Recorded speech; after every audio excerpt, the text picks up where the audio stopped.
Muslims ಹಂದಿ ಮಾಂಸವನ್ನ ಯಾಕೆ ತಿನ್ನೋದಿಲ್ಲ, ಅದರ ಹಿಂದೆ ಇರೋ ಬಲವಾದ ಕಾರಣ ಏನೋ ಈ ವಿಡಿಯೋದಲ್ಲಿ ತಿಳ್ಕೊಳ್ಳೋಣ. ಸೊ ವಿಡಿಯೋನ ಶುರು ಮಾಡೋದಕ್ಕೂ ಮುಂಚೆ ನಿಮ್ಗೊಂದು ವಿಷಯ ಸ್ಪಷ್ಟವಾಗಿ ಹೇಳಲೇಬೇಕು. ಇಂಟರ್ನೆಟ್ ಹಾಗೆ ಬುಕ್ಸ್ ಆಧಾರವಾಗಿ ಸಿಕ್ಕಂತಹ ಸಮಾಚಾರದ ಪ್ರಕಾರನೇ ಈ ವಿಡಿಯೋವನ್ನ ಮಾಡಲಾಗಿದೆ. ಅಂಡ್ ಯಾರ ಮನೋಭಾವವನ್ನು ಕೂಡ ನೋಯಿಸೋದಕ್ಕಲ್ಲ, ಈ ವಾಸ್ತವ ವಿಷಯಗಳನ್ನ ನಿಮ್ ಮುಂದೆ ತರುವಂತಹ ಪ್ರಯತ್ನಗಳನ್ನ ಮಾಡ್ತಿದೀವಿ. So hi hello and welcome to facts. ತಿನ್ನೋ ಆಹಾರದಿಂದ ಹಿಡಿದು ಆಚಾರ ವ್ಯವಹಾರಗಳಲ್ಲೂ ಕೂಡ ಮುಸ್ಲಿಮ್ಸ್ ತುಂಬಾ ಪ್ರತ್ಯೇಕವಾಗಿದ್ದಾರಂತ ನಮ್ಮೆಲ್ರಿಗೂ ಗೊತ್ತಿರೋ ವಿಷಯನೇ. ಅವರ ಮತಾಚಾರದ ಪ್ರಕಾರನೇ ಅವ್ರು ತಿನ್ನೋ ಆಹಾರ ಪ್ರವರ್ತನೆ ದಿನಚರಿ ಇರುತ್ತೆ. ತುಂಬಾ ಜನ ಮುಸ್ಲಿಂ ಸೋದರರು ಇಸ್ಲಾಂ ಗ್ರಂಥಗಳ ಅನುಸಾರವನ್ನೇ ತಮ್ಮ ಜೀವನದಲ್ಲೂ ನಡೆಸೋದಕ್ಕೆ ಇಷ್ಟಪಡ್ತಾರೆ. ಮುಸ್ಲಿಮ್ಸ್ ಮಾಂಸಾಹಾರವನ್ನ ತಿಂತಾರೆ, ಆದ್ರೆ ಈ ಮಾಂಸಾಹಾರವನ್ನ ತಿನ್ನೋ ವಿಷಯದಲ್ಲೂ ಕೆಲವೊಂದು ನಿಯಮಗಳನ್ನ ಪಾಟಿಸ್ತಾರೆ. ಇಸ್ಲಾಂ ಮತದಲ್ಲಿ ಮದ್ಯಪಾನವನ್ನ ನಿಷೇಧಿಸಲಾಗಿದೆ. ಮದ್ಯಪಾನ ಕುಡಿಬಾರ್ದು. ಅದೇ ವಿಧವಾಗಿ ಮುಸ್ಲಿಮ್ಸ್ ಹಂದಿ ಮಾಂಸವನ್ನ ತಿನ್ನುವಂತಹದ್ದು ಇಸ್ಲಾಂ ಮತದ ಪ್ರಕಾರ ನಿಷೇಧ ಮಾಡಲಾಗಿದೆ. ಸೊ ಇದ್ರ ಹಿಂದೆ ಇರೋ ಕಾರಣವೇನೋ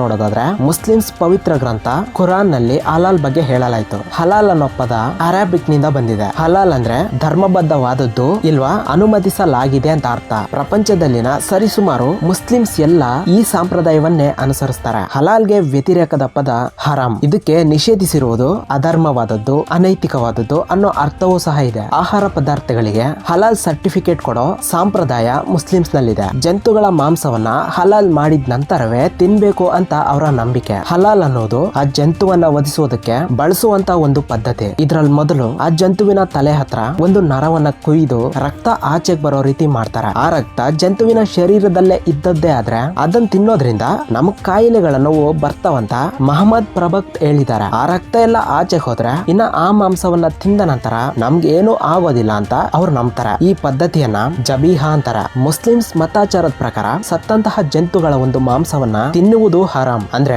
ಯಾವ್ದಾದ್ರು ಆಕ್ಸಿಡೆಂಟ್ ನಿಂದ ಇಲ್ವಾ ಯಾವ್ದಾದ್ರು ರೋಗದಿಂದ ಸತ್ತಂತಹ ಜಂತುಗಳ ಮಾಂಸವನ್ನ ತಿನ್ನುವುದು ಇಸ್ಲಾಮಿಕ್ ನಲ್ಲಿ ನಿಷೇಧಿಸಲಾಗಿದೆ. ಇದೇ ಅಲ್ಲ, ಮದ್ಯಪಾನ, ಮಾದಕ ದ್ರವ್ಯಗಳು, ಹಂದಿ ಮಾಂಸವು ಕೂಡ ಕುರಾನ್ ನಲ್ಲಿ ನಿಷೇಧಿಸಲಾಗಿದೆ. ಸಂಪ್ರದಾಯ ಪದ್ಧತಿಗಳನ್ನ ಪಾಲಿಸುವಂತಹ ಮುಸ್ಲಿಂ ಸೋದರರು ಯಾರು ಕೂಡ ಈ ಮಾಂಸವನ್ನ ಮುಟ್ಟೋದಿಲ್ಲ. ಆದ್ರೆ ಅಲ್ಲಾ ಕರುಣಾಮಯನು, ದಯಾಮಯನು ಅಂತ ಮುಸ್ಲಿಂ ಸೋದರರ ನಂಬಿಕೆ. ಒಂದ್ ವೇಳೆ ಹರಾಮ್ ಮಾಂಸವನ್ನ ತಿನ್ಲೇಬೇಕಾದಂತಹ ಸಮಯ ಬಂದ್ರೆ ಅಲ್ಲಾ ತಪ್ಪದೆ ಕ್ಷಮಿಸ್ತಾನೆ. ಆದ್ರೆ ಯಾವುದೇ ಪರಿಸ್ಥಿತಿಯಲ್ಲೂ ಕೂಡ ಹಂದಿ ಮಾಂಸವನ್ನ ತಿನ್ನಬಾರದು ಅಂತ ಇಸ್ಲಾಂ ಮತದ ಹಿರಿಯರು ಹೇಳ್ತಿದ್ದಾರೆ. ಬಟ್ ನಮಗ್ ಸಿಕ್ಕಿರೋ ಕೆಲ ಸಮಾಚಾರದ ಪ್ರಕಾರ ಬೈಬಲ್ ನಲ್ಲೂ ಕೂಡ ಈ ಹಂದಿ ಮಾಂಸವನ್ನ ನಿಷೇಧಿಸಿದ್ದಾರೆ. ಈ ಎರಡೂ ಬುಕ್ಸ್ ನಲ್ಲೂ ಕೂಡ ಈ ಹಂದಿ ಮಾಂಸವನ್ನ ತಿನ್ನಬಾರದು ಅಂತ ಹೇಳ್ತಿದಾರಲ್ವಾ. ಮತ್ತೆ ಹಂದಿ ಮಾಂಸವನ್ನ ತಿನ್ನೋದ್ರಿಂದ ಏನಾಗುತ್ತೆ, ಯಾಕೆ ಈ ಮಾಂಸವನ್ನ ನಿಷೇಧಿಸಿದ್ದಾರೆ? ಸೊ ಇದಕ್ ಸಮಾಧಾನ ತಿಳ್ಕೊಬೇಕು ಅಂದ್ರೆ ಮೊದ್ಲು ಈ ಹಂದಿ ಬಗ್ಗೆ ತಿಳ್ಕೊಳ್ಳೇಬೇಕು. ಈ ಹಂದಿ ಏನ್ ಸಿಕ್ಕಿದ್ರು ಸರ ತಿಂತಿರುತ್ತೆ. ಸತ್ತೋದಂತಹ ಜಂತುಗಳ ಮಾಂಸವನ್ನು ಕೂಡ ಅದು ಬಿಡದೆ ತಿನ್ನುತ್ತೆ. ಹಂದಿಗೆ ಯಾವುದೇ ರೀತಿಯ ಆಹಾರದ ನಿಯಮಗಳಿಲ್ಲ.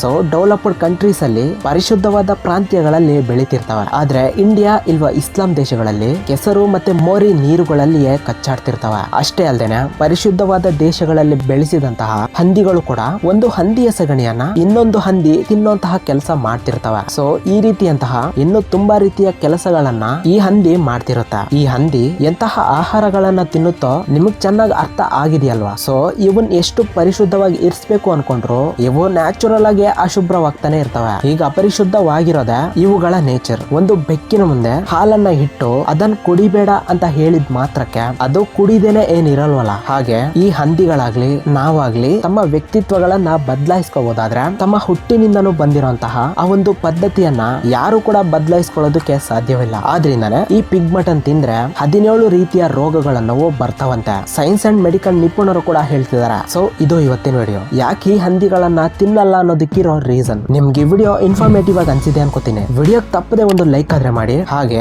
ನಿಮ್ಮ ಒಂದು ಅಭಿಪ್ರಾಯವೇನೋ ತಪ್ಪದೆ ಕಮೆಂಟ್ ಬಾಕ್ಸ್ ಅಲ್ಲಿ ಕಮೆಂಟ್ ಮಾಡಿ. ಅಂಡ್ ಇದೇ ರೀತಿಯ ಇನ್ನು ಕೆಲ ಇಂಟ್ರೆಸ್ಟಿಂಗ್ ವಿಡಿಯೋಸ್ಗೋಸ್ಕರ ಈ ನಮ್ಮ ಚಾನಲ್ ಅನ್ನ ಸಬ್ಸ್ಕ್ರೈಬ್ ಮಾಡಿ, ಬೆಲ್ ಬಟನ್ ಮೇಲೆ ಕ್ಲಿಕ್ ಮಾಡಿ, ಸೆಲೆಕ್ಟ್ ಆಲ್ ಮೇಲೆ ಕ್ಲಿಕ್ ಮಾಡಿ. And thank you for watching.